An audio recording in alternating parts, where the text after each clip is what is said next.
¿Me escuchan bien? ¿Está bien todo? ¿Está claro? Sí, se escucha bien. Empezaremos, Señor, buenas noches. empezaremos a trabajar porque si no nos va a faltar tiempo. Y el otro día me excedí, perdón, la otra noche que pensé que era hasta las 9:30. Bueno, ahora sí me entusiasmé. Ahora espero ya terminar bien a las 9. Estábamos el otro día y habíamos estudiado de que en toda transacción de comercio exterior había tres fases. Una primera fase de negociación, una segunda de contratación y una tercera de ejecución. Y la distribución física internacional justamente obedece a lo que negocian, a lo que han pactado entre comprador y vendedor.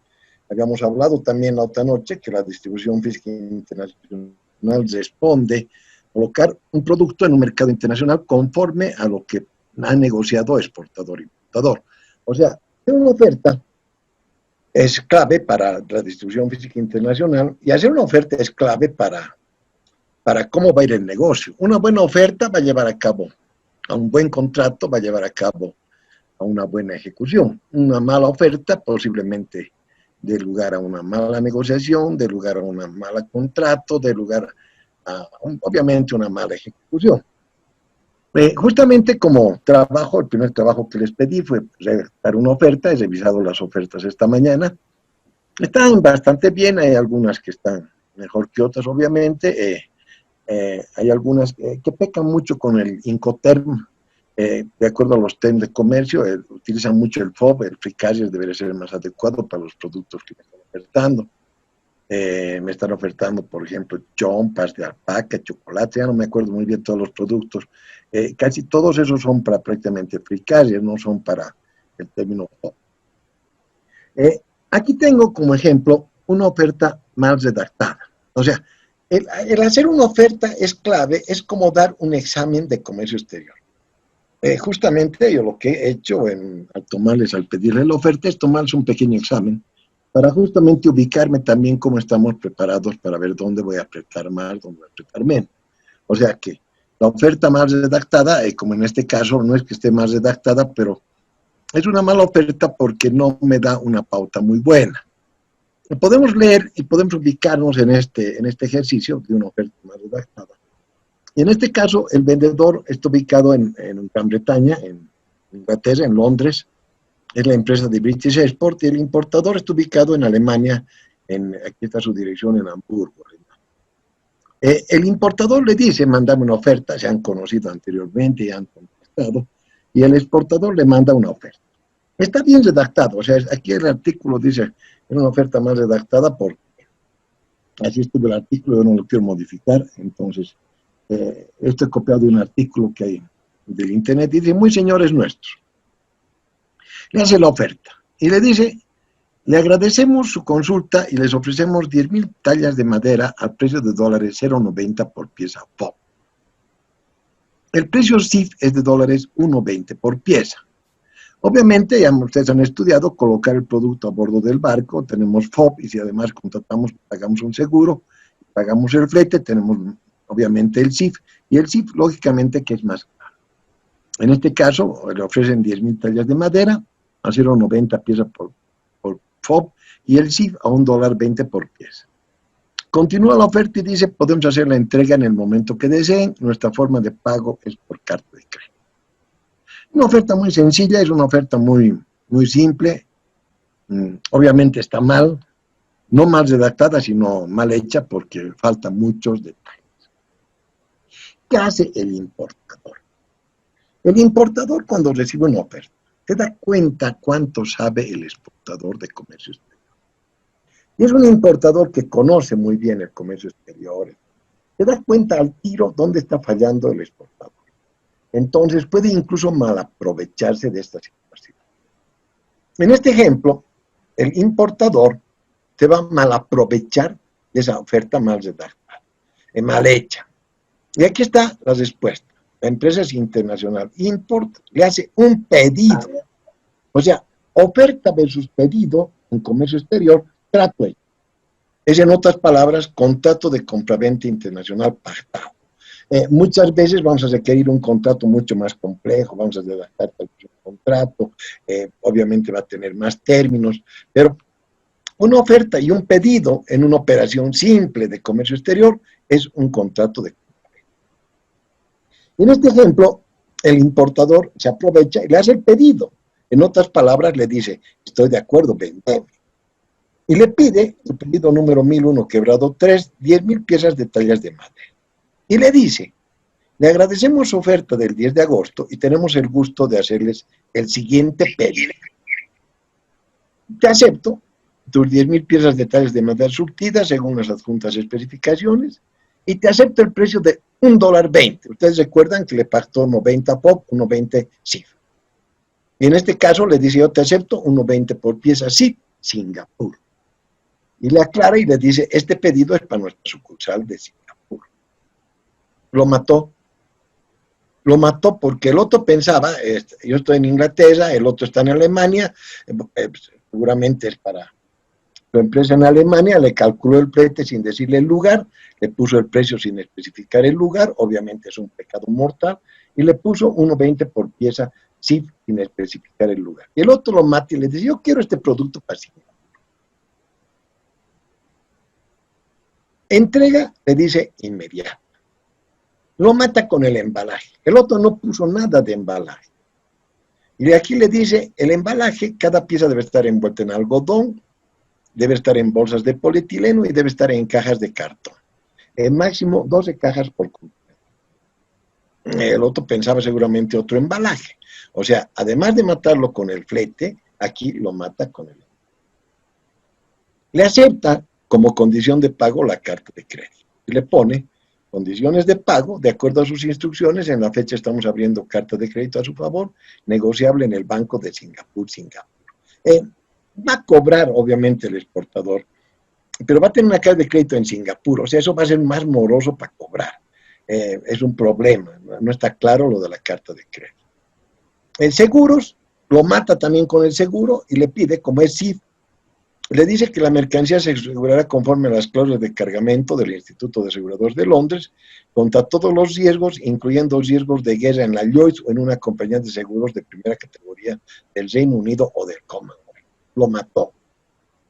Lo mató en el flete, lo mató en el embalaje, lo mató en la condición de pago, lo mató en el seguro. Y le dice, al final, hemos tenido mucho gusto en hacerles este pedido y consideramos que sus condiciones son muy favorables, esperando hacerles muchos más en iguales condiciones.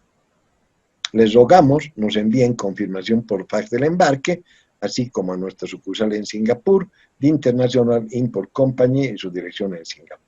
Aprovechamos la oportunidad para saludar a ustedes atentamente.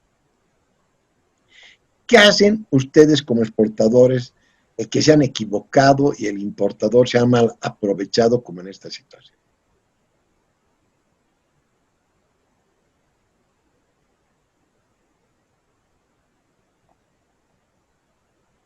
¿Qué hacen?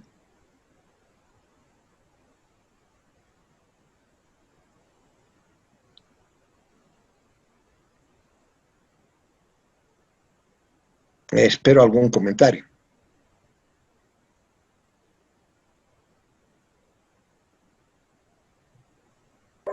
Entonces, disculpe, licenciado, entonces esto ya se debería aclarar desde el primer momento, como usted indica, hacer la oferta, todos estos puntos.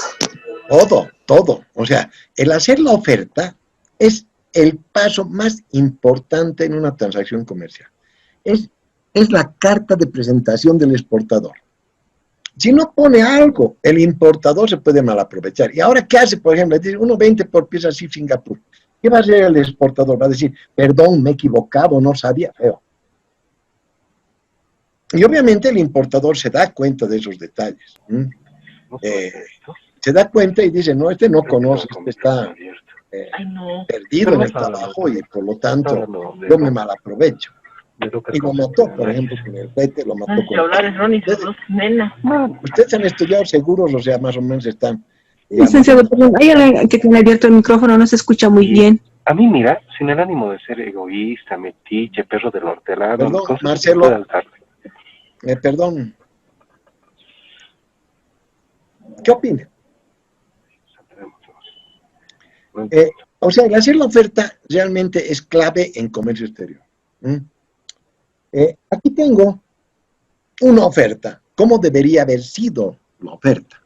Es de una empresa de British Export Company, está en Londres, obviamente el importador. O sea, borrón y cuenta nueva. ¿Cómo debería haber sido la oferta?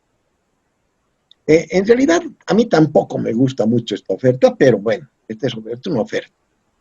Dice, les agradecemos su consulta del 8 de agosto y nos complace su interés por nuestras tallas de madera. Tenemos el gusto de presentarles la siguiente oferta. También pueden utilizar la palabra cotización. Es muy variable, nuestro castellano es muy rico en realidad para los términos. Y le pone la siguiente oferta en la inteligencia de que los artículos no se hayan vendido previamente. Ese es un as bajo la manga para cualquier oferta que haga. Si les ha fallado algo, ustedes dicen, perdón, ya lo he vendido. O de lo contrario, a reserva de nuestra confirmación. Es también una alternativa que pueden tener para salir limpios del problema. Y le ofrece el producto. Le dice, producto, 10,000 piezas de tallas de madera. El embalaje le aclara que va a ser cada pieza en cajas de cartón, van a ser 50 por contenedor. Le aclara que el precio va a ser 0,90 por pieza FOB Southampton, o de lo contrario, por pieza 1,20 por pieza Singapur. Si el importador le dice, no, yo quiero para Singapur, entonces el exportador dice, muy bien. Ahí ya no es un pedido, ya es una contraoferta. Entonces el exportador puede volver a calcular y le dice, muy bien, yo te vendo Singapur y calculo y me te saldrá que sea a 1,40 piezas. Le aclara que el embarque va a ser desde Southampton hasta Hamburgo, si va a ser hasta Singapur tienen que modificarlo. 2,500 piezas puede enviar hasta el 15 de noviembre, 7,500 piezas hasta el 15 de noviembre. En el otro caso no decía muy claro cuándo puede disponer el producto, el otro le pedía inmediato. Con este precio, como documentos, yo te puedo dar mi factura, mi certificado de origen y mi documento de transporte. ¿Hasta cuándo? Hasta 15 días a partir de la fecha de embarque. No, yo quiero un certificado fitosanitario que indique que la madera ha sido tratada. Un momento. Ese certificado tiene un costo, ese producto tiene un costo. Déjame calcular ese costo y te lo respondo. O sea que también el tema de documentos es importante para aclarar los documentos cuestan dinero. Todo cuesta dinero. La forma de transporte va a ser marítimo, el seguro en el caso de venta así, le aclara que va a ser un instituto de cargo, entonces FCA. Sus condiciones de pago, le pone 2, si quieres me pagas con carta de crédito, abierta a mi favor y confirmada por un banco de Londres de primera categoría, un mes antes del primer envío. Ya no que le abren una carta de crédito en Singapur. Y la segunda, un pago adelantado mediante abono a mi cuenta tanto en el Barclays Bank. Muy importante. En sus trabajos había esto, en 2 o 3 trabajos he visto la validez de la oferta, en los otros no tenía. Es muy importante colocar. Esta oferta es válida, por ejemplo, por 30 días a partir de la fecha. En esperar de recibir su pedido, le saludamos muy atentamente. Esa debería haber sido la oferta. Tampoco me gusta mucho, o sea, no lo tomen esto como este ejemplo es clave, este ejemplo es el único que debemos utilizar. No. ¿Alguna duda, algún comentario que tengan sobre el tema? Licenciado, buenas noches. En el caso de que se hubiera enviado la oferta como el primer ejemplo que les mostraba, que había varios errores, yo en mi caso, yo quisiera retirar la oferta. ¿Se puede hacer esto? Porque al fin y al cabo, usted nos dice que es como un contrato, pero en sí está tan mal que no valdría la pena continuar. Entonces, ¿de qué forma se podría retirar Puedes retirar, nadie te obliga, pero ¿cuánto te ha costado conseguir ese mercado? ¿Cuánto te ha costado encontrar un comprador que quiera tu producto? Obviamente que puedes retirar todo. Ahora, quedas mal. Y la próxima, ese rumor va a correr. No le compren a esa empresa porque no sabe comercio exterior.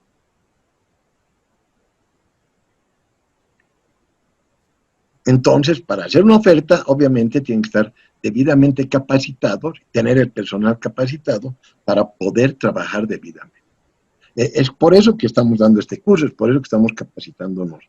Al tomarles el examen, al decirles hagan una oferta, he visto varias ofertas, la mayoría estaban con bastantes falencias, es por eso que yo quiero incidir ahora en el tema, he vuelto a estar en el tema, porque la distribución física internacional va a obedecer a lo que pactemos en la oferta. Es clave. Y hemos visto que distribución física internacional no es únicamente transporte. ¿Alguna otra duda, algún otro comentario? Además que quedamos mal los bolivianos. No pidan oferta a los bolivianos porque retiran sus ofertas. Dios mío.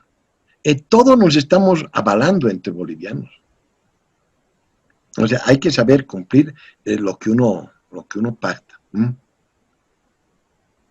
Obviamente que nadie le puede obligar, y sí, hay que calcular.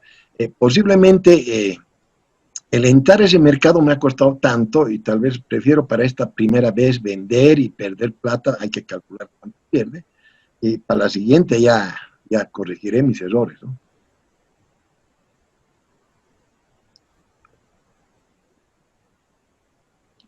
¿Alguna duda, algún comentario?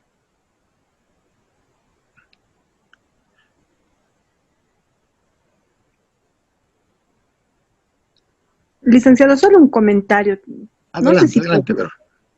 No sé si podría ayudarnos con lo siguiente. Hemos enviado los trabajos y usted nos comentaba de que hay algunas falencias en los mismos. Como retroalimentación, tal vez podría enviar, no sé, de alguna forma, eso voy. con las correcciones para que podamos nosotros a eso voy. ver nuestros A eso errores. voy, o sea, justamente he visto que para eso estamos, para trabajar. Ustedes mismos se van a encontrar las falencias. Yo estoy yendo con esta presentación a detallar ese tema. No pensaba entrar en tanto detalle, pero no importa, tomaremos un poco más de tiempo. Es importante más bien tener claras las cosas que mandan, ¿no? Decíamos que en toda transacción hay 3 fases. Una de negociación, una de contratación, otra de ejecución.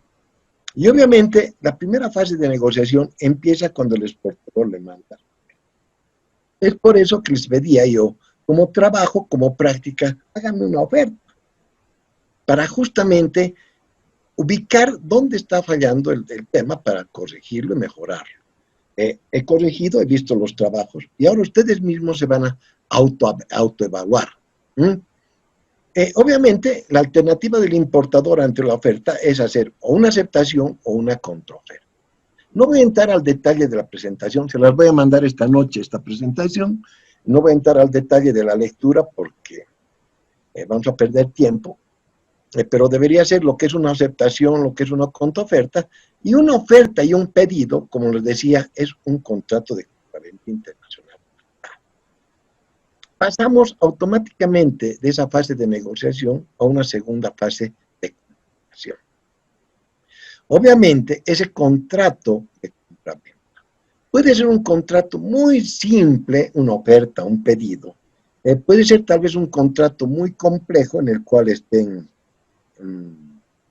todas las condiciones de la operación. Ese contrato puede ser el resultado de una oferta o pedido, puede ser un contrato muy complejo, que nos reunamos, que trabajemos en una mesa de negociación el contrato, pero ese contrato sea simple, o sea un contrato muy complejo, desde el punto de vista técnico, operativo, tiene que tener 7 puntos indispensables que no pueden faltar nunca en una transacción internacional.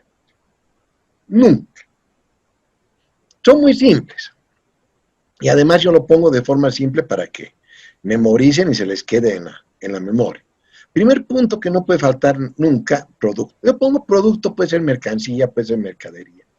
Pero cuando yo me refiero al producto, es todo lo referente al producto. Cada producto es distinto. Ustedes me han ofertado, algunos me han ofertado chocolates, algunos me han ofertado ponchos, algunos me han ofertado chompas, algunos me han ofertado, no me acuerdo ahorita todos los productos que me han ofertado. Cada producto es distinto. Para cada producto habrá que poner sus características, si tiene tal vez características físicas o químicas, si tiene características técnicas. orgánicas, colores, dimensiones, marca. Un producto sin marca no es producto. Si tuviera un modelo, en algún caso ya avanzado, la partida arancelaria, muchas ofertas me han puesto su partida arancelaria. Pero, ojo, me han puesto la partida arancelaria de importación boliviana. Si estoy exportando a Taiwán, no les interesa, solamente les interesan los primeros 4 dígitos, la parte prácticamente que universal. Entonces, hay que detallar muy bien la partida arancelaria, hacerles conocer tal vez muy bien que es una partida arancelaria en el comercio exterior boliviano. O de lo contrario, hacerles conocer los 4 primeros dígitos suficiente. Había varias ofertas con partida arancelaria. Lo que sí no había era el envase. Estaban exportando, pero tenían que aclarar cuál es el envase y cuál es el etiquetado. Había una oferta que sí tenía hasta etiquetado nutricional, pero ojo, muchas veces hay que ver si se quiere etiquetado nutricional, si no se quiere, depende del producto. Si es alimento, se quiere etiquetado nutricional, pero por ejemplo, si es textiles, se quiere etiquetado, tal vez tiene que cumplir normas de etiquetado. Aquí compramos todo, no nos afecta mucho la etiqueta, no nos fijamos si hay que lavar a mano, si hay que lavar a máquina, a qué temperatura. En todos esos detalles hay etiquetados que hay que cumplir. Posiblemente en el detalle del producto, en la oferta, hay que poner de acuerdo al producto todos los referentes. Y obviamente ese envase tiene que estar empacado. ¿Cuál es el empaque? Y tal vez está embalado. ¿Cuál es el embalaje? Puede haber carga que no requiere embalaje, puede haber carga que no requiere empaque. El marcado, si la carga va a estar unitizada, o sea, paletizada o contenedorizada, todos esos detalles tienen que estar cuando nos hablamos del producto. O sea, no solamente, yo digo producto en forma sencilla para que se les quede claro en la memoria, pero es todo lo referente a. Segundo punto, que no puedo dejar nunca de lado el precio. ¿Cuánto vale el producto? $10,000, $20,000 euros, qué sé yo. Y el precio es todos los aspectos relacionados con el precio.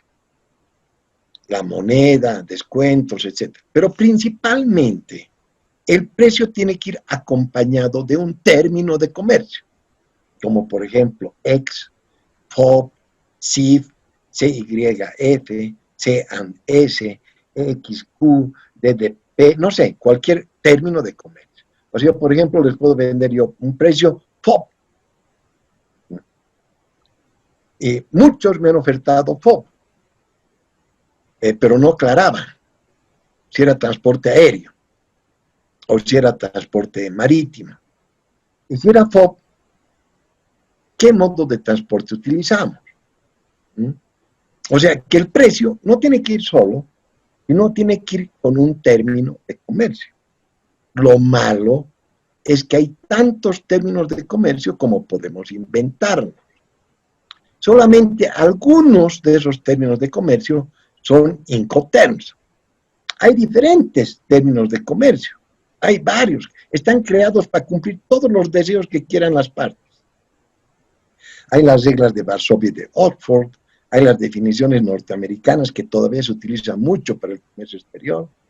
En los países socialistas del área soviética habían las reglas para el comercio exterior de la URSS y los países del área socialista. Hay los Incoterms, tengo entendido que ustedes los han estudiado, los Incoterms.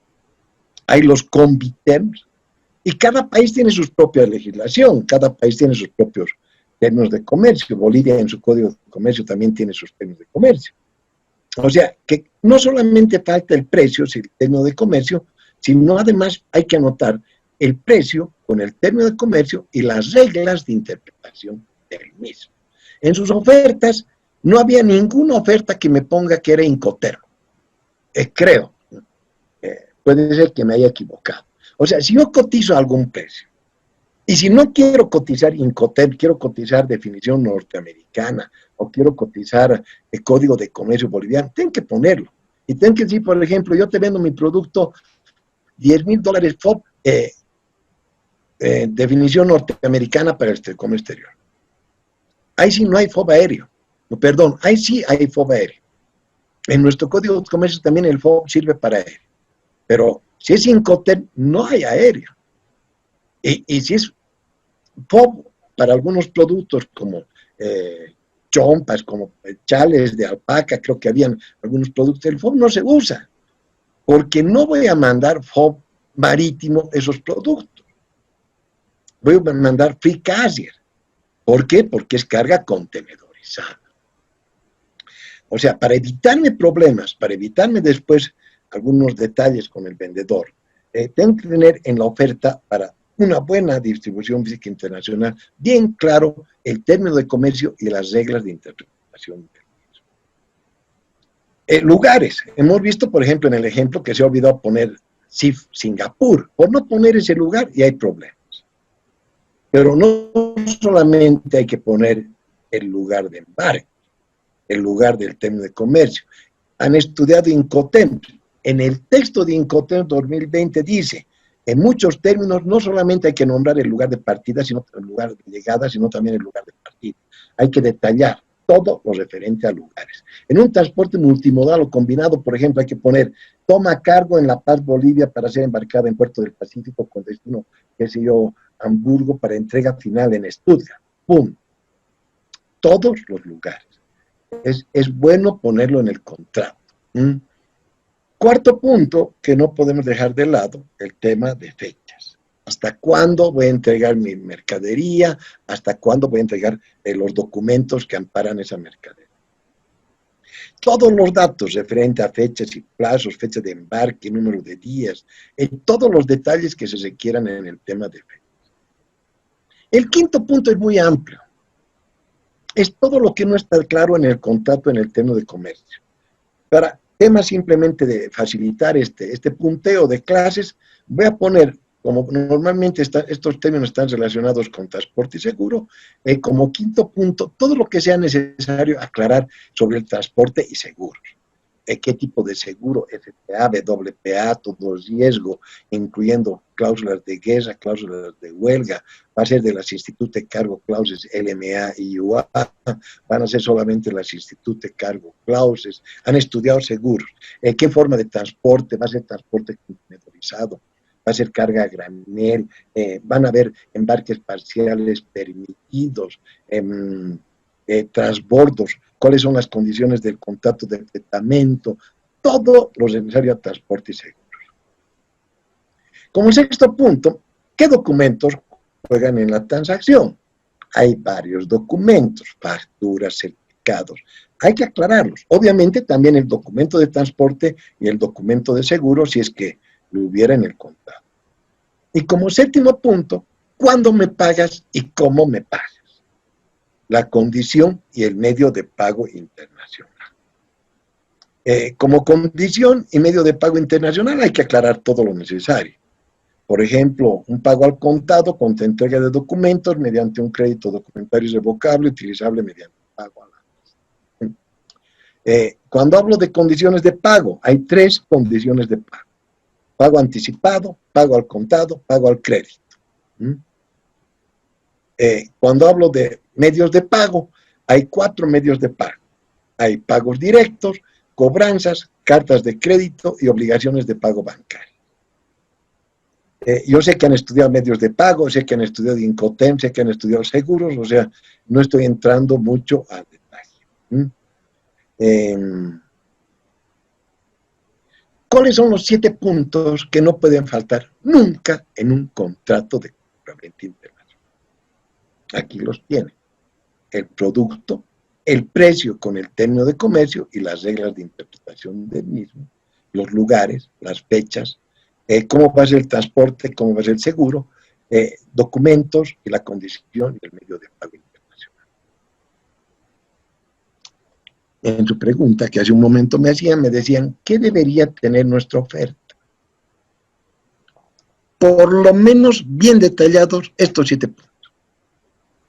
Ahora ustedes, esta noche pueden autoevaluar su oferta y corregirla.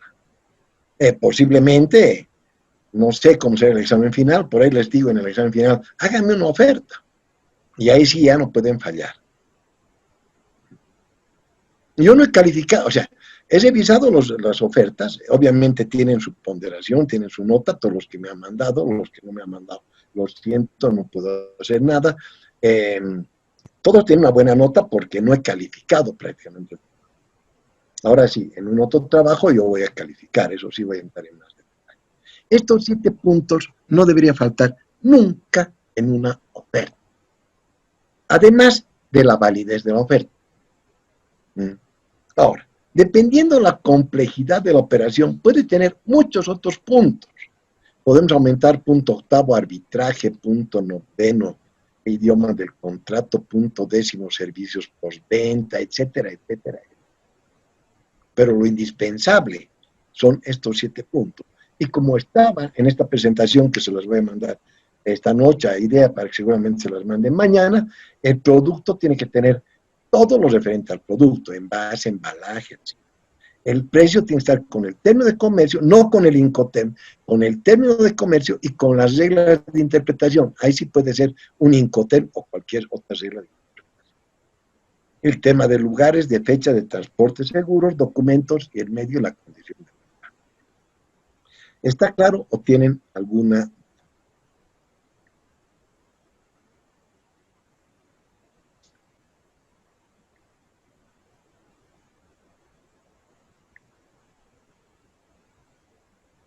Ahora sí espero dudas. Licenciado, un favor, no sé si podría tal vez exponer un poquito más cómo debería estar expresado el precio con término de comercio y reglas de interpretación del mismo. Pero es un poquito más a detalle o con un ejemplo, le agradecería mucho, por favor. Con todo gusto. Supongamos un precio. Estás exportando o exportar. ¿Qué estabas exportando en tu trabajo, perdón? En mi caso, licenciado, eran chocolates. Chocolates. ¿Estabas exportando, creo, a Estados Unidos? Sí, sí, licenciado, de acuerdo a la oferta, sí. Y que, digamos, tendría que ser entonces un precio, por ejemplo, free cash, ¿ok? Sí, entonces, es justamente por justificar. Free cash, sí, me acuerdo del free cash. Pero no has puesto dónde. Exacto, licenciado, por eso ahí era mi duda del precio. ¿No? Okay, bueno, Sí. el tercer punto es el lugar, ¿ok? Sí. El free cash, digamos, La Paz, si fuera aéreo. O free cash, el aeropuerto de Virubiru, por ejemplo, ¿no? No sé dónde está ubicada tu planta y dónde va a entrar tu operación. Hay que poner todo. Entonces, habría que poner, por ejemplo, mi precio, $10,000. Digamos que valía $10,000, free cash, FCA. Obviamente con un lugar, por lo menos. Free cash, el aeropuerto de Virubiru, digamos, si vamos a mandar aéreo. ¿Ok? Y a continuación poner Incoterms. Y ojo, hay varios Incoterms. Hay Incoterms 80, 90, 2000, 2020. ¿Qué Incoterm? Digamos, va a ser un término precio, $10,000, free cash y el aeropuerto de Virubiru, Incoterm 2020. Ahí sí queda claro. ¿Qué pasa si el exportador e importador no quieren trabajar con un Incoterm 2020, quieren trabajar con un Incoterm 2010?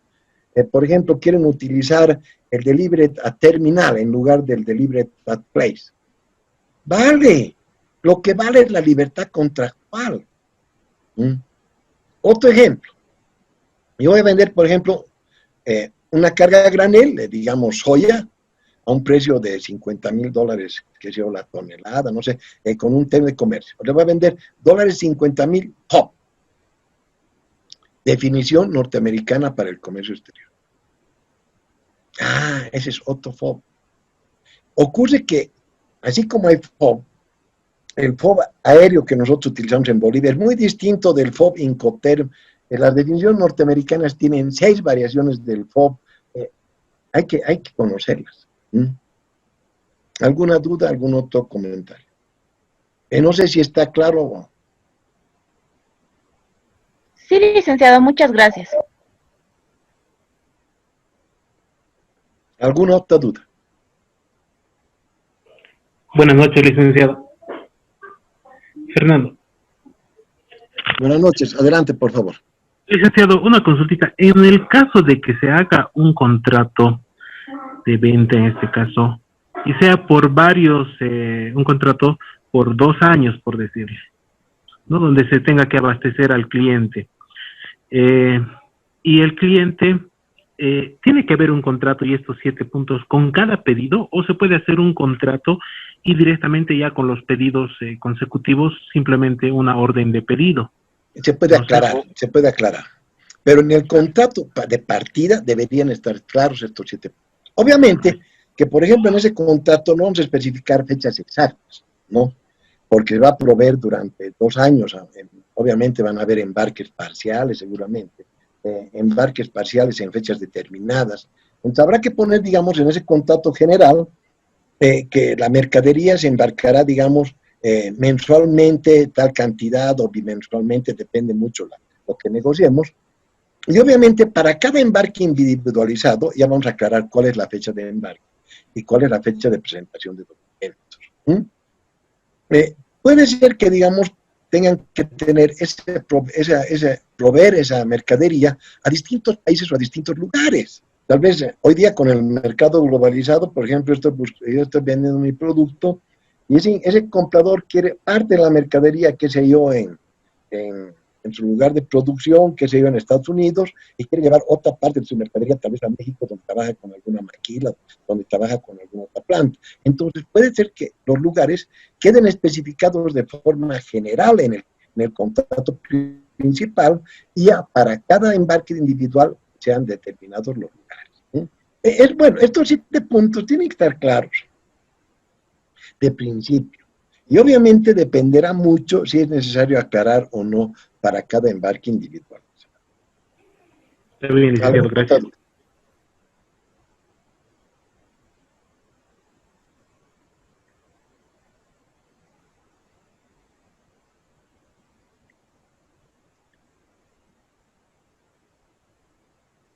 Una vez pactado el contrato, viene la tercera fase, que es la fase de ejecución.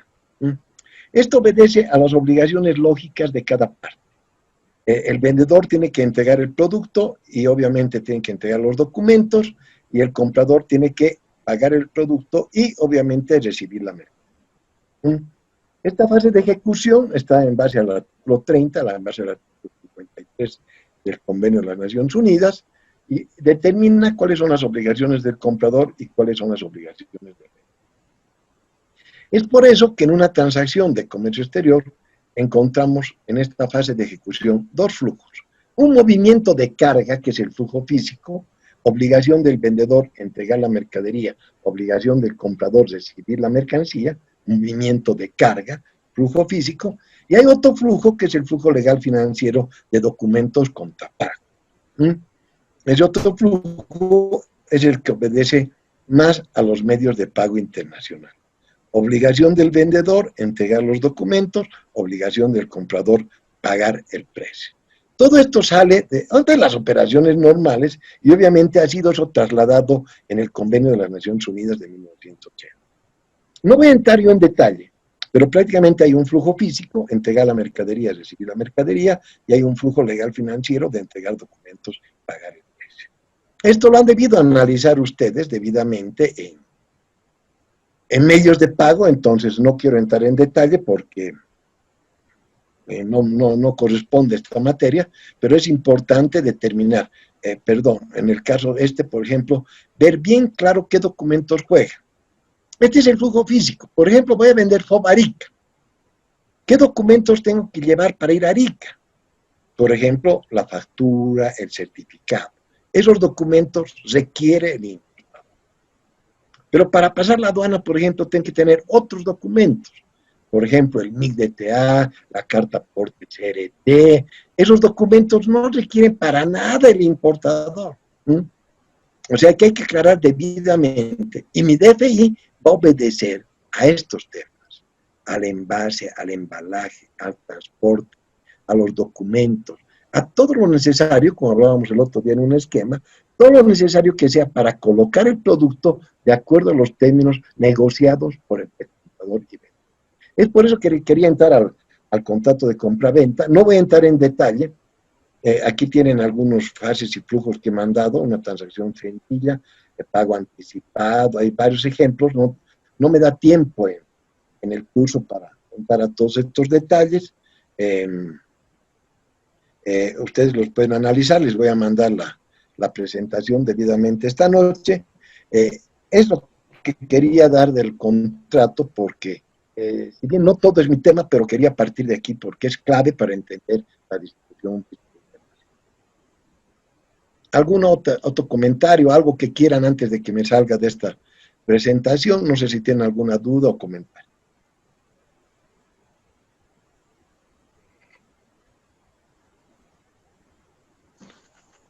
Licenciado Weimar, quería preguntarle lo siguiente. Adelante, adelante, por favor. Sí, o sea que, bueno, por más que haya unos Incoterms 2020, ¿se pueden utilizar los anteriores? ¿O hasta cuándo se podría utilizar? Lo último, antes del 2020, era el 2010, ¿verdad? Así es. Los Incoterms no son una ley. O sea, no es decir, ha salido Incoterm 2010, están derogadas, no es una ley. ¿Qué son los Incoterms?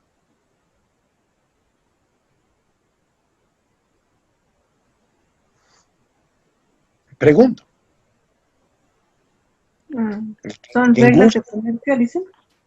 Son reglas de interpretación de la Cámara de Comercio Internacional. O sea, eso quiere decir que hay otras reglas de interpretación y no es obligatorio utilizar una u otra. En el texto de Incoterm 2020 dice que es necesario poner el año de los Incoterms para evitarse cualquier problema que tuviera. Eso quiere decir que pueden utilizar un 2010 porque no es una ley. Por ejemplo, hay muchas empresas que utilizan hoy día el DAP, Delivery at Place, marítimo para transporte de carga a granel, que antiguamente era el ex-ship. Tal vez uno no le entiende eso del ex-ship y prefiere utilizar su ex-ship antiguo y seguir operando con un Incoterm del 80 o de un Incoterm del 90. Es decir, en el 90 cambia el ex-ship a Delivery at Ship y después el 2010 cambia al Delivery at Place. Tal vez uno no le entiende, son empresas que prefieren seguir trabajando. O sea, que esto no es los Incoterms no son una ley. Obviamente, es ideal que utilicen la última versión. Se entiende que es la más corregida, la más adaptada, la más mejorada. Pero, si uno quiere utilizar otro Incoterm, hay que aclararlo. El seguro. Hoy, por ejemplo, en los Incoterm 2020, el tema del seguro es importante porque han ampliado el tema de todo riesgo que antes no lo tomaban en cuenta. Son las Institutos de Cargo Clauses de la Lloyd's Market Association y de la International Underwriter Association, las LMA y UA. Son temas que están en estos Incoterm 2020 y que en Incoterm 2000 no había, porque los Incoterm, las reglas, las Institutos de Cargo Clauses, LMA y UA, son desde 2008.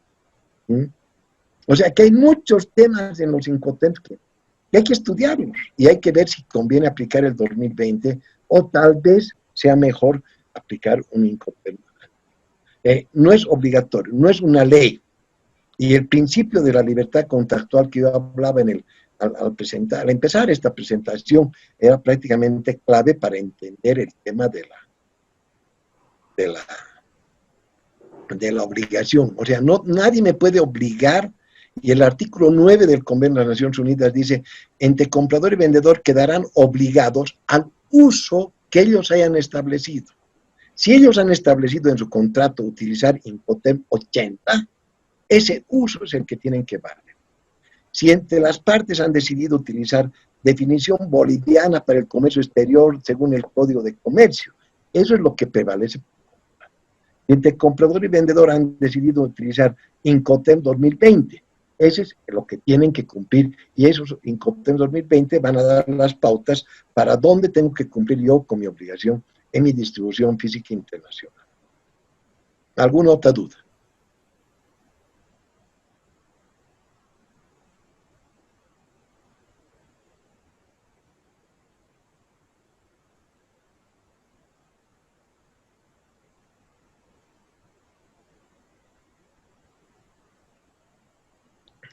¿Alguna otra duda?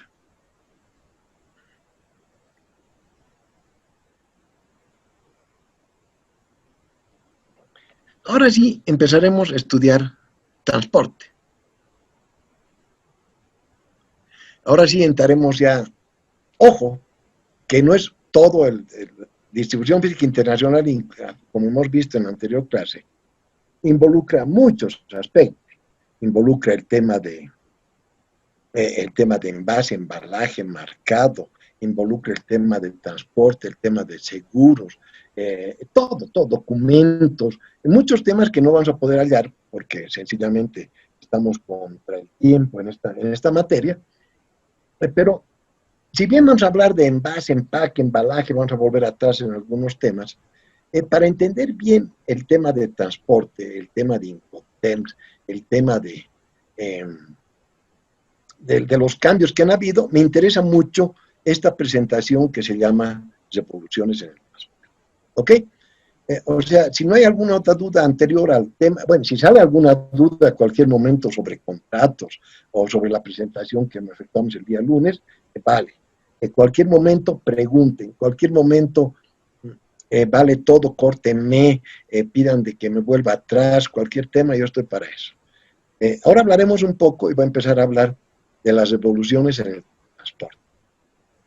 Obvio que vamos a seguir estudiando transporte en el transcurso de la siguiente semana y vamos a estudiar otros temas de FI, pero empezaremos con este tema de transporte para entender todos los cambios que han motivado el actual comercio exterior. Y voy a hablar de estas dos revoluciones del transporte. En realidad tendría que hablar de toda la historiación del transporte. Tendríamos que empezar con el descubrimiento de la rueda, después del barco, la primera vela, los primeros veleros, los fenicios, los griegos, qué sé yo, poco a poco los genoveses, después la Liga Hanseática Alemana, el barco a vapor. No voy a entrar en todos los detalles, pero me interesa tomar en la historia del transporte dos puntos muy importantes, dos temas que marcaron revolución en el transporte. El primer punto que marcó una revolución en el transporte fue el año 1886. Esta yo la llamo la primera revolución del transporte. La primera revolución del transporte, que empieza con un navío que se llama el Blue Hawk. ¿Qué era este navío? Este navío fue el primer petrolero de la historia. O sea, que hubo un cambio total en la navegación. Antes de esto, obviamente, importaban petróleo, posiblemente el dueño del navío era también el dueño del petróleo, no había contratos de transporte, no había mucho problema, y lo exportaban el petróleo posiblemente en turriles, qué sé yo, en un empaque. Pero aquí, en 1886, con este navío, el Blue Hawk, deciden crear un navío para llevar únicamente carga a granel líquida. O sea que es una primera revolución del transporte moderno, llamémosle, porque crean un primer petrolero de la historia. Y de esa forma adaptan el medio de transporte a la carga. O sea que la primera revolución del transporte justamente consiste en adaptar el medio de transporte a la carga. Eso quiere decir que construyen un medio de transporte para llevar carga, en este caso, petróleo. Y obviamente, posteriormente de este navío Blue Hawk, empiezan, por ejemplo, a crear un medio de transporte para llevar minerales. O empiezan a crear un medio de transporte para llevar granos, graneles. Y empieza una primera revolución del transporte con este navío, el Blue Hawk. Fue el primer petrolero, pero en realidad sería el primer navío de carga a granel de la historia. Y de esta forma adaptaron el medio de transporte a la carga. Fue la revolución de la carga a granel. O sea, aquí empieza todo el tema de la carga a granel. Vamos a estudiar justamente en la primera clase qué es carga a granel, qué es carga unitizada, etcétera, etcétera. Pero carga a granel se entiende que son grandes lotes de carga. Normalmente no están con envase, no están con embalaje. Son grandes lotes de carga suelta, homogénea, que se lleva y se transporta en grandes cantidades. O sea, hablamos de carga a granel cuando hablamos de 10,000, 20,000, 30,000, 40,000, etcétera, toneladas de carga. En esta revolución de la carga a granel, cuando apareció el navío Blue Hawk, posteriormente tuvieron que crear el contrato de fletamento. Fue una revolución porque cambió la contratación del transporte, fue una revolución porque había que adaptar estos contratos a este tipo de carga granel, grandes lotes de carga. Antes posiblemente exportaban, importaban, pero no tal cantidad de carga. O sea que esta primera revolución de la carga granel trae consigo también otro tipo de convenios, crean otro tipo de reglas. Seguramente a esto obedece el famoso FAS, Free Alongside Ship, porque ¿qué carga va a entregar FAS? Carga granel.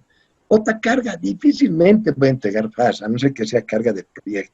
Bueno, sobre tipos de carga vamos a hablar el día viernes. Esta es la evolución de la carga granel.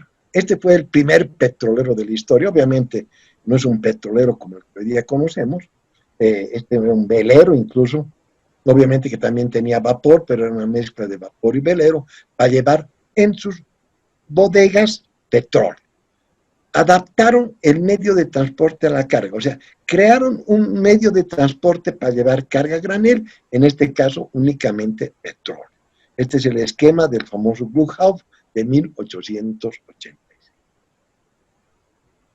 ¿Alguna duda, algún comentario sobre esto?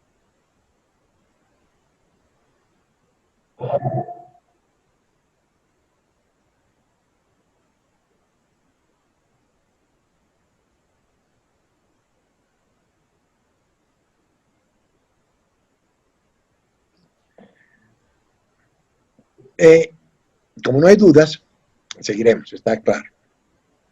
La segunda revolución del transporte ocurre en 1956 con el navío que se llamaba el Ideal X, o si quieren el Ideal 10, no sé, nunca he podido determinar si era X o 10, es aquí investigado por todo lado. En 1956 nace el navío Ideal 10.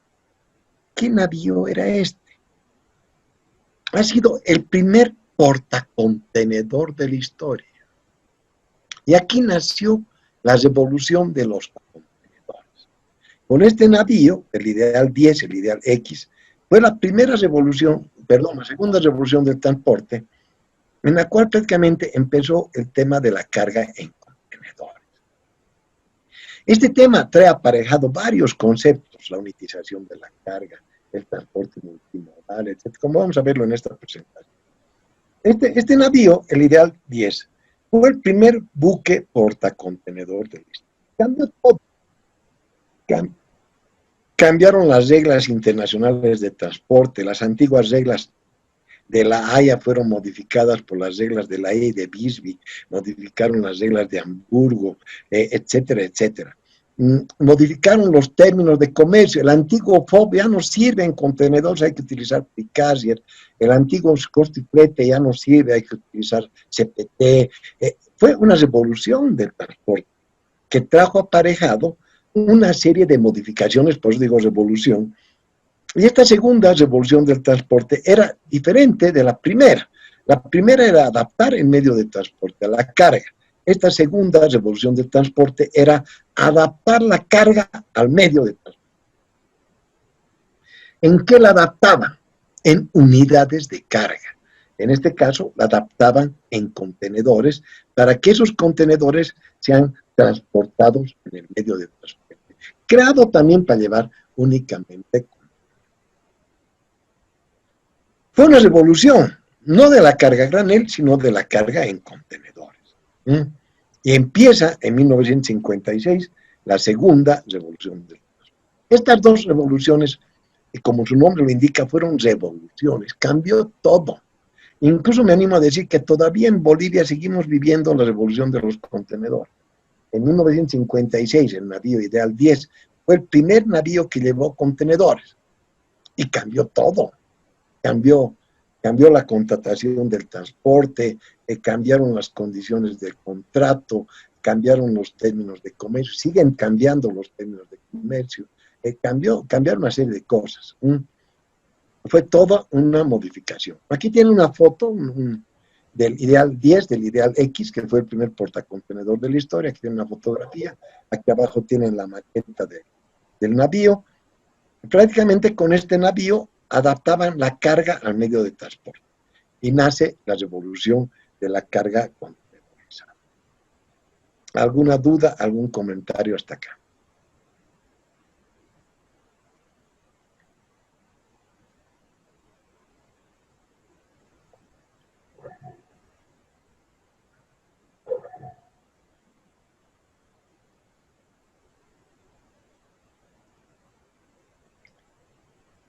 Estos navíos de carga contenedorizada, para entenderlos bien, vamos a ver más adelante las dimensiones de los contenedores, vamos a aclarar más, pero de todos modos empezaremos a dar algunos datos. Un contenedor normalmente hay de varias dimensiones. O sea, si vamos a la definición de contenedor, el contenedor puede ser incluso de 1 metro cúbico de capacidad, o sea que puede haber un contenedor muy pequeño, es contenedor. Hay contenedores aéreos que no tienen estas dimensiones. En marítimos, según la teoría, hay contenedores de 6 pies, de 10 pies, de 20 pies, de 30 pies, de 40 pies, incluso hay contenedores hoy en día más grandes de 40 pies. Pero en la práctica solamente hay contenedores de 20 y contenedores de 40 pies. O sea, que un contenedor de 20 pies significa que va a tener 20 pies de largo, la profundidad del contenedor. Esa profundidad del contenedor, esos 20 pies de largo, hacen que sea un contenedor de 20 pies. ¿Cuánto va a tener de ancho? Va a tener 8 pies de ancho. ¿Y cuánto va a tener de alto? Va a tener 8 pies, 6 pulgadas de alto. Esta presentación también se las voy a pasar esta noche. ¿Ok? Este contenedor, que va a ser de 20 pies, va a tener 20 por 8 por 8 pies, 6 pulgadas. 8, si quieren, 8 pies y medio. El otro contenedor, el de 40, ya saben que hay de 20, de 30, pero en la práctica solamente hay de 20 y de 40. En nuestro medio mucho más. Muy rara vez he visto un contenedor de 10 pies. Muy rara vez he visto en Arica un contenedor de 30 pies. Normalmente no llega. Aquí en el teleférico llega un contenedor de 10 pies. Normalmente los contenedores son de 20 y de 40. El otro contenedor de 40 se difiere del de 20 por el largo. El de 20 pies tiene 20 pies de largo, el de 40 pies tiene 40 pies de largo, de profundidad. ¿Cuánto tiene de ancho el de 40 pies? Igual que el de 20, 8 pies de ancho. ¿Y cuánto tiene de alto el contenedor de 40? 8 pies, 6 pulgadas de alto. ¿Ok? Hay algunos contenedores que tienen un pie más de alto. Son los denominados contenedores high cube. Vamos a estudiar todavía esto más adelante, pero no está de más adelantar un poco. Estos contenedores high cube aumentan el alto del contenedor a 9 pies 6 pulgadas. O sea que un contenedor high cube de 20 tiene 20 por 8 por 9, 6. Un contenedor high cube del 40 tiene 40 por 8 por 9, 6. Si no es high cube, su alto es 8 pies 6 pulgadas. ¿Alguna duda?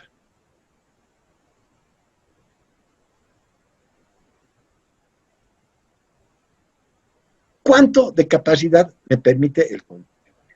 El contenedor de 20 permite cargar 20 toneladas de peso. O sea que hay una relación de 20. El contenedor de 40 no. Permite únicamente 25 toneladas de peso. Según la teoría incluso permite 30, pero en la práctica permite 25 toneladas de peso, esto por la ley de cargas, ¿ok? O sea, que prácticamente en nuestro medio, los contenedores de 40, incluso en el transporte marítimo, ya con la legislación de solas del transporte de carga en contenedores, permiten únicamente 25 toneladas. O sea, que ya no hay una relación directa. El de 20 permite 20, 20, 20. El de 40 no, el de 40 permite 25. Adelantando un poco, por ejemplo, ¿para qué voy a utilizar yo un contenedor de carga de 20 toneladas para carga pesada? ¿Para qué voy a utilizar yo un contenedor de 25 toneladas para carga voluminosa? Porque este contenedor tiene más volumen que peso. En cambio, este contenedor normalmente permite carga pesada. ¿Ok? Hay que saber más o menos qué tipo de carga. La próxima semana vamos a hablar de varios tipos de carga. En este caso, el de 20 permite 20 toneladas y el de 40 permite únicamente 25. Esta relación de 20 a 20 hace de que un contenedor de 20 que permite 20 toneladas de peso hace que se utilice el término 20 equivalent unit, unidad equivalente de a 20, lo que se conoce con las iniciales TEU. ¿Qué es un TEU? Un contenedor de a 20. ¿Ok? Para indicar la capacidad de contenedores equivalentes de a 20 que se pueden transportar o almacenar. O sea, siempre que hablamos de qué capacidad existe en el puerto, qué capacidad existe en el almacén, o qué capacidad existe en el barco, de contenedores hablamos de TEUs. ¿Qué es un contenedor de a 20? Hay el término FEU, un contenedor de 40, pero ese contenedor de 40 no me sirve de mucho. Normalmente siempre hablamos del TEU. Este navío portacontenedores permite llevar 450 teus. Este contenedor de 40 permite llevar 750 teus, etcétera, etcétera. ¿Alguna duda hasta este punto?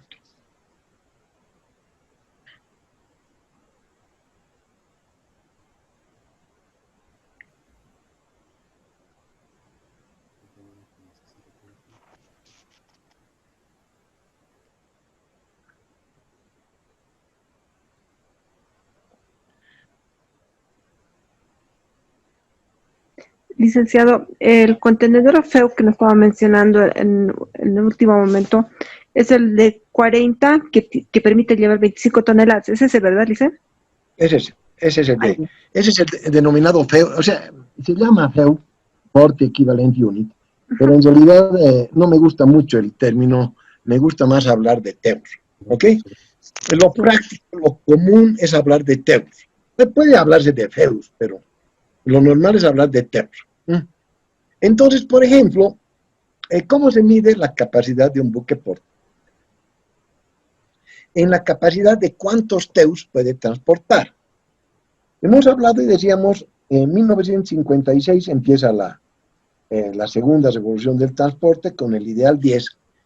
Y ojo, en 1960, por ejemplo, construyen navíos que permitían transportar 450 TEUs. En otras palabras, 450 contenedores de a 20. Poquito. En 1965, 5 años después, se construyen navíos del tipo C4 que permitían llevar 750 contenedores de a 20. Noten ustedes que en pocos años aumentó el tráfico de contenedores. Mucho más. En 1973 se fabricaban navíos portacontenedores que llevaban 2.200 TEUs.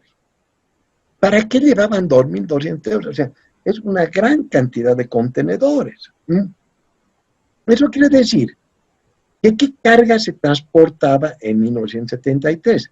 Había carga a granel, primera revolución del transporte. Había carga suelta, pero la carga contenedorizada le estaba quitando cada vez más campo a la carga suelta. Y en 1984, pocos años después, fabrican buques portacontenedores de 4.400 TEUs. O sea que en pocos años prácticamente aumenta el tráfico en contenedores, lo que hace que prácticamente haya carga suelta a granel y carga a contenedores. La carga suelta queda, ya no se usa. O sea, o viene la carga en contenedores, o viene la carga a granel. Lo que obedece únicamente a la primera revolución del transporte o a la segunda revolución del transporte. En 1984 hay un freno al tipo de navíos portacontenedores. Voy a bajar esta lámina para que más o menos veamos la comparación de un barco de 4.400 TEUs. En el largo tenía más o menos unos 1.000 pies de largo. Eso significa que más o menos tenía unos 300 metros de largo, ¿ok? Entonces, este barco de 4.400 teus permitía prácticamente una carga de 1.000 pies de largo, que son 300 tantos metros de largo, de eslora. El largo del barco lo vamos a llamar eslora, ¿ok? Pero no solamente es el largo, no solamente es la eslora. Hay 300 metros de eslora, pero para que pueda navegar, ¿cuál es el ancho de este buque? Obviamente, el ancho es importante para la navegación y el ancho de estos navíos era de 32.20 metros de ancho máximo. ¿Por qué 32.20 metros de ancho máximo? Porque era el tamaño máximo de las esclusas del canal de Panamá. O sea que el navío no podía crecer más porque ya no cruzaba el canal de Panamá. Y no podía crecer más a lo largo por temas de navegación, porque la eslora tiene que tener relación con la manga. La manga es el ancho del navío. Entonces aquí consideramos la manga, el ancho del navío, y la eslora, el largo del navío. Pero también juega otro elemento, el calado. Y el calado entenderíamos la dimensión del navío entre su línea de flotación, o sea, la línea de navegación, y la parte más baja del barco, la quilla, en la cual se mide el calado. La parte que queda encima de la línea de flotación, a la baranda, a la borda del buque, es lo que se llama franco a bordo. Entonces, en 1984, aquí hay un freno al tamaño de la construcción de buques, porque prácticamente este buque portacontenedor de 4.400 teus requería un navío de 1.000 pies de largo, lo cual era prácticamente un largo ya bastante considerable y un calado también bastante considerable. Obviamente, este tema del navío máximo que pueda cruzar el canal de Panamá da la denominación a estos navíos como los navíos del tipo Panamá máximo del canal. O sea, lo máximo que puede navegar un navío para cruzar el canal de Panamá. De ahí viene el nombre Panamax, máximo del canal de Panamá. Y hay un freno, como les dije, en 1984, pero el comercio exige más, cada vez se exigen más contenedores. Entonces se empiezan a construir paulatinamente navíos de 6.000 teus, de 8.000 teus, de 10.000 teus. Van cambiando también nuevos navíos. Hacen navíos Rolón-Roloff, Rorro, que la carga entra rodando y la carga sale rodando del navío. O crean navíos Zaza, que la carga entra por vía de ferrocarril, rail on el navío, sale rail off del navío. Y van creciendo los navíos, van aumentando navíos de 10.000 teus, de 12.000 teus. Y bueno, aquí vamos a hablar, por ejemplo, esto hace pocos años. El 2013, hace 7 años atrás, aparece un gran navío. Aparece un navío de la Maersk, una compañía naviera muy grande, que crea estos grandes monstruos del océano que prácticamente permitían 18.000 teus y tenían 400 metros de largo, 400 metros de eslora. Si colocamos 18.000 teus, cualquier cantidad de contenedores. ¿Cuál es la capacidad del puerto de Arica en contenedor, en teus? No llegamos a 5.000 teus. Con 5.000 teus el puerto de Arica está rebalsando. Si llega un navío de 18.000 teus, tendríamos que colocar contenedores hasta Chinchorro. O sea, es cualquier cantidad de carga. Y nacen los navíos de 18.000 teus. Aquí tengo otra gráfica, vamos a volverla a ver también más tarde. Por ejemplo, ¿cómo han crecido estos navíos? El primer carguero, ese de 1956, el Ideal 10, permitían más o menos entre 500 y 800 teus, tenían de largo de eslora 137 metros, 17 metros de manga de ancho y requerían un calado de 9 metros. Cambian los navíos, crecen. Aquí en 1970 hay un navío que llaman celular, porque es adaptado por células para llevar carga en contenedores o carga granel.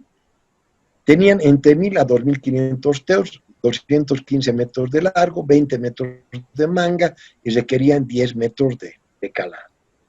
El navío Panamax de 1980, que llevaba de 3.000 a 3.400, tenía unos 250 metros de largo, unos 32 metros de manga, ya saben que es el máximo del Canal de Panamá, y 12.5 metros de el siguiente navío, el Panamá Max, el máximo del Canal de Panamá, que tenía 3.400 a 4.500 teus, tenía 290 metros de eslora, 32 metros de manga y máximo de calado 12.5. Haciendo un paréntesis, ya puesto como trabajo, el segundo trabajo en el foro, el trabajo van a ser corredores de exportación. Este trabajo lo van a hacer igual que en el primero, me lo van a responder así escaneadito en el foro, y yo lo voy a revisar. Para este trabajo me van a hablar ustedes de cuáles son las principales carreteras, las principales conexiones ferrocarrileras, los principales aeropuertos, los principales pasos fronterizos, los principales puertos, qué características más o menos tienen esos puertos, etcétera, etcétera. Por mencionar, ¿cuánto es el calado máximo del puerto de Arica? 12.5 metros. O sea, que lo máximo que puede llegar a Arica por el calado es este Panamá Max.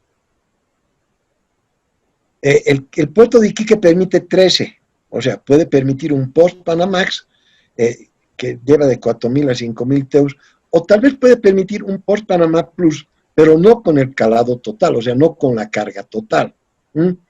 O sea, en su trabajo traten de investigar, porque eso no me da tiempo en clases, deberían de estudiarlo en clases, no me da qué características tienen los puertos fluviales, lacustres, etcétera, etcétera, etcétera. Como este trabajo es amplio, me lo van a entregar el día domingo a las 9 de la noche. ¿Ok? O sea, lo tienen detallado el trabajo ya en el segundo foro, me lo van a entregar el domingo a las 9 de la noche. Este trabajo ya va a ser sobre 20%. El primer trabajo era por el 10%, este segundo trabajo va a ser por el 20%. No sé si tienen alguna duda o comentario, primero sobre el trabajo y después sobre este tema de los navíos.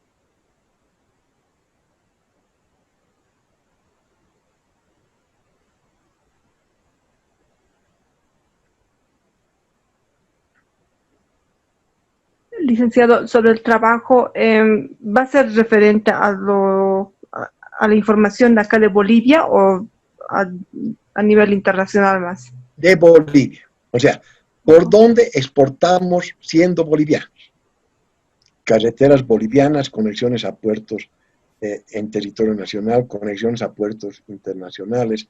¿Cuáles son los principales puertos que utiliza Bolivia? ¿Dónde están estos puertos? ¿Qué características? Hay harta información, tienen que entrar a las páginas web, obviamente. Verifiquen, traten de hacer su trabajo viendo todo el tema de por dónde exportamos. Si son importadores también les sirve, o sea, podemos hablar tanto como hablamos de corredores de exportación, podemos hablar de corredores de importación. ¿Por dónde importamos? ¿Por dónde entramos o por dónde salimos? ¿Cuáles pasos de frontera? ¿Cuáles son las fronteras que nos conectan a Chile? Que si está Tambo Quemado, al otro lado está Chungará, está Pisiga, etcétera, etcétera. ¿Cuáles tengo por el Perú? Tengo Casani, tengo Desaguadero, Puerto Acosta, ¿cuáles son mis fronteras hacia el Brasil? Ubíquense geográficamente, porque es trabajo prácticamente de geografía para ver todo el tema de corredores. ¿Alguna otra duda?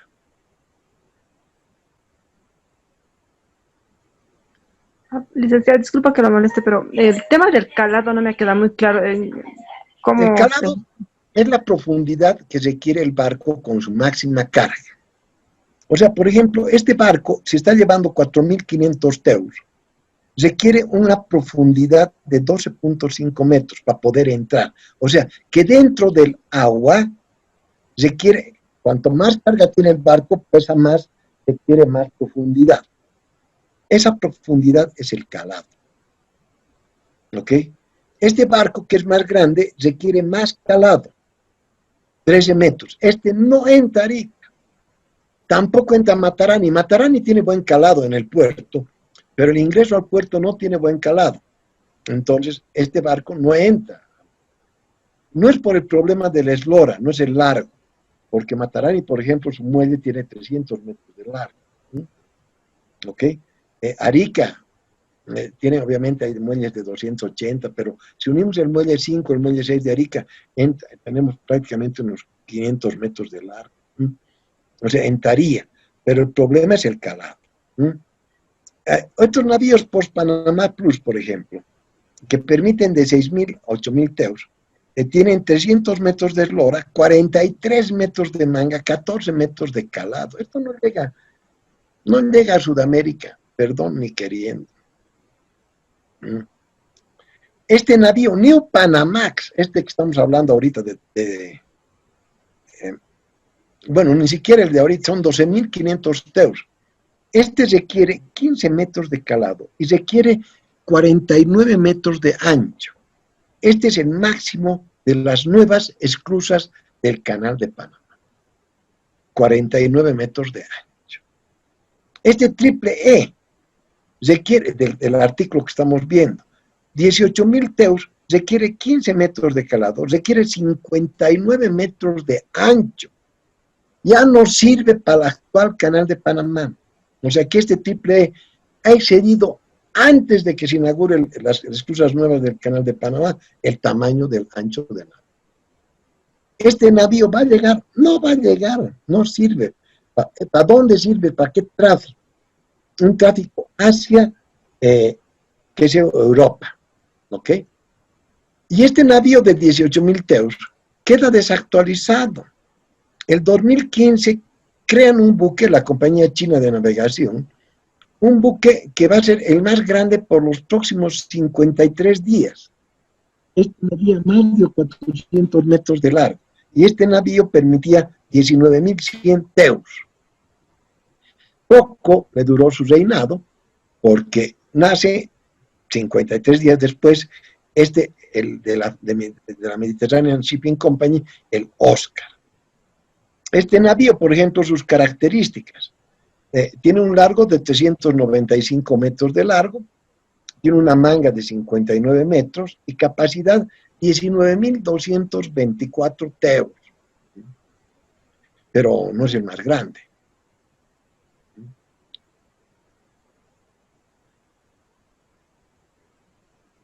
Pocos años después, este artículo no tengo fecha aquí a la mano, pero nace el MOL de otra compañía, de la Mitsui Osaka Lines, nace el MOL con 20.150 teus de capacidad. Es el nuevo portacontenedores más grande. Era.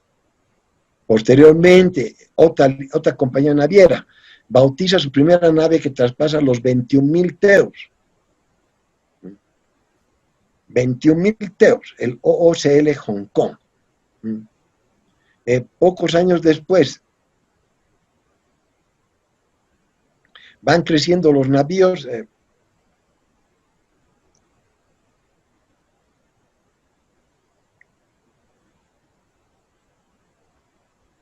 Por ejemplo, aquí de la HMM, que es la compañía coreana, tienen hoy en día, 17 de febrero del 2020, el navío más grande, 23.964 teus.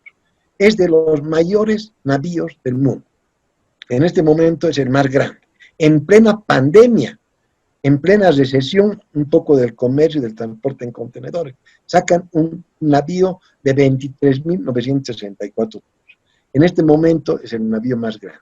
O sea que han ido creciendo estos navíos portacontenedores paulatinamente.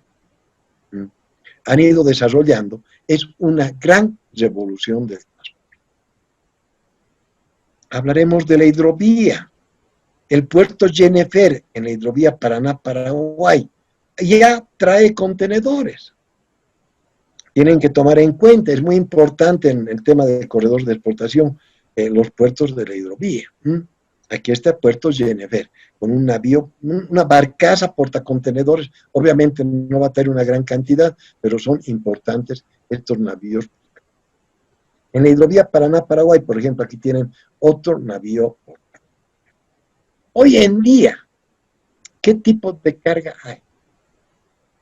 Aquella carga que obedece a la primera revolución del transporte y aquella carga que obedece a la segunda revolución del transporte. En otras palabras, carga a granel o carga contenedorizada. Carga suelta ya no hay. Es muy poca la carga suelta. Vamos a hablar el día viernes de tipos de carga, vamos a seguir con este tema, pero prácticamente estas dos revoluciones del transporte han transformado completamente el transporte en el mundo. No solamente es el tema el puerto tiene que cambiar, han tenido que construir nuevas grúas. Antes las grúas tenían que tener, no muy largas, ahora tienen que tener una manga sería el ancho del buque, que permite a una grúa sacar el contenedor del extremo del buque y colocarlo en el puerto. Se llaman grúas post-Panamax.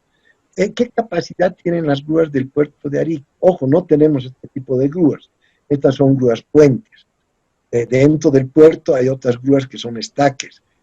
El tipo de grúas, todo eso forma parte del transporte, forma parte de la distribución.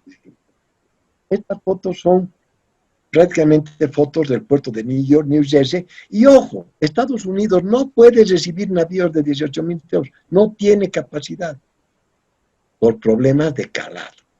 Recién el puerto de Los Ángeles está recibiendo algunos navíos en la costa pacífica. En la costa atlántica no llegan estos navíos, estos grandes portacontenedores. Esto es New York, New Jersey, esta es una grúa post-Panamax, pero estos navíos no son de los de 18,000, 20,000. Un puerto lleno de...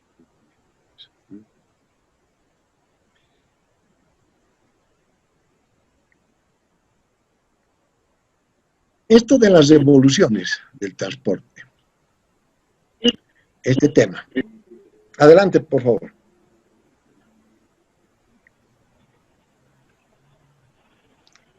Pensé que había alguna duda, algún comentario. Este tema de los navíos, que decimos han ido creciendo poco a poco, este tema del navío, de las revoluciones del transporte, ha modificado completamente el transporte. Esta segunda revolución de la carga en contenedor ha traído consigo conceptos, por ejemplo, como la unitización de la carga. Ha traído conceptos del transporte multimodal o combinado. Ha traído modificación en la contratación del transporte. Se contrata de una manera distinta. La terminología cambia. Ha modificado los acuerdos y las reglas internacionales. Se han tenido que redactar las reglas de Hamburgo en lugar de las reglas de La Haya. Vamos a estudiar un poco las reglas. Les he pasado como material las reglas de Hamburgo, si quieren leer. Va a llegar el momento de leerlas, por el momento no. Hay nueva terminología en el manejo de carga contenedorizada. Han cambiado los términos de comercio. El free carrier, el CPT, el CIP, son para contenedores. El antiguo FAS, el FOB, el costo y flete, el CIF, son para carga a granel. Es por eso que se han hecho nuevos Incoterm, es por eso que se están modificando cada vez los términos de comercio. Hay que aplicar en sus ofertas, muchos me han puesto FOB para carga que no está adecuada a FOB. Tenía que ser free carrier, ¿ok? ¿Qué tipo de carga va a llevar FOB? Grandes lotes de carga, 10,000 toneladas, 20,000, 30,000, 40,000 toneladas de carga. Esta gráfica que ya lo hemos visto, la evolución de los navíos portacontenedores, ya lo hemos comentado. O sea, que este tema de la revolución del transporte es tan importante para entender dónde estamos entrando a hablar del comercio. Tenemos que estudiar lo que es la unitización de la carga, el transporte multimodal, el contrato de transporte, tenemos que estudiar las reglas, tenemos que hablar de nuevos términos, que es un contenedor lleno, un contenedor vacío, que es un FSL, un LL, etcétera, etcétera, etcétera. Nos falta mucho. Hasta aquí, dudas o comentarios.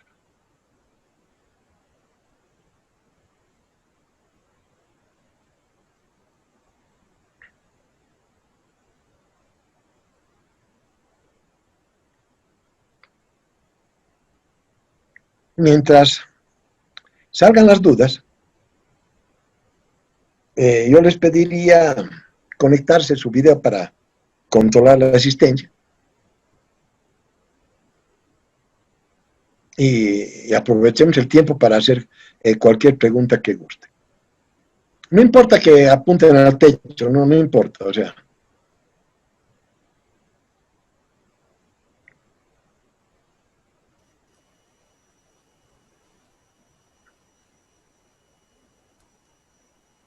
O vayan desconectando micrófonos. Pero de todos modos espero dudas, comentarios. Aprovecharemos el tiempo que nos queda de clases. Gracias.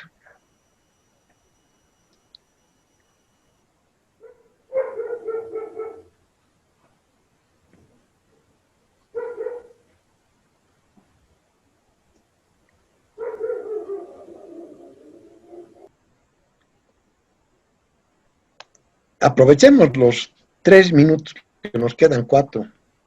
Licenciado, más que aprovechar los 3 minutos, ¿lo puedo convencer para que el trabajo lo entreguemos hasta las 23:59 el día domingo?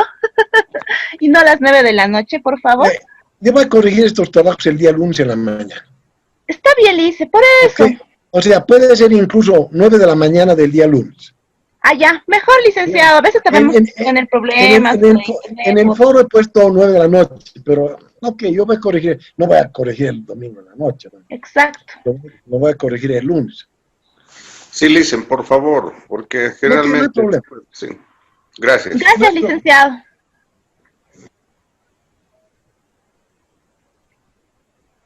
Intercambien información entre ustedes. Deben tener algún grupo de WhatsApp, no me han dado el grupo, pero intercambien información, vean más o menos qué les sirve, qué no les sirve.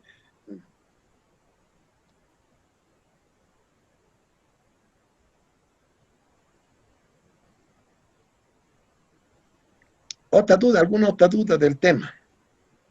Si sale alguna duda el día viernes, vale, ¿no? O sea, vale de cualquier tema de gestión de la cadena de suministro, de transporte, de la oferta, de los medios de pago, de los Incoterms. Como les digo, abúsenme. Yo estoy aquí para que ustedes, pues, en lo posible me exploten.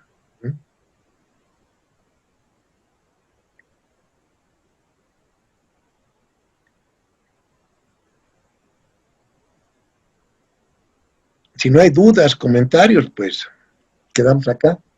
Les agradezco por su atención. El otro día me he pasado, van a perdonar, hoy día ya comprendo que terminamos a las 9. Hasta el día viernes, 7:30 en punto, empiezo, eso sí, empiezo bien punto. Les agradezco. Hasta el día. Gracias. El viernes, gracias, que les vaya bien. Hasta el viernes. El viernes, que les vaya bien. Gracias. Buenas noches, gracias. Buenas noches, Lick. Gracias. Que les vaya muy bien. Hasta luego.